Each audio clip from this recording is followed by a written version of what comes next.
除咗菜心、白菜、芥菜嘅蔬菜組合，仲可以煮個 XO 醬粉絲蒸勝瓜。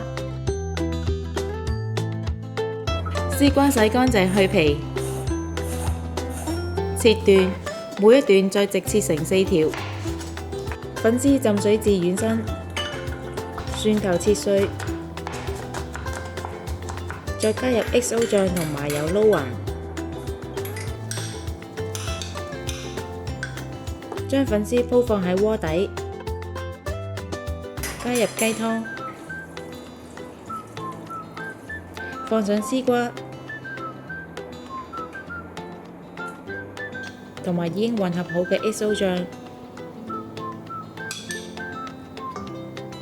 蓋上鍋蓋，開中火煮到氣突蒙跳動，就轉細火，蒸煮嘅時間為5分鐘。喺另一細鍋中加油、生抽同老抽，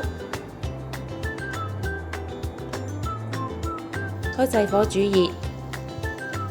淋喺已經蒸好嘅絲瓜上，咁就完成啦。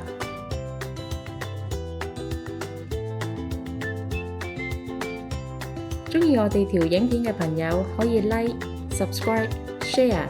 同埋記得撳着個鐘仔，可以第一時間收到我哋嘅最新資訊同埋影片。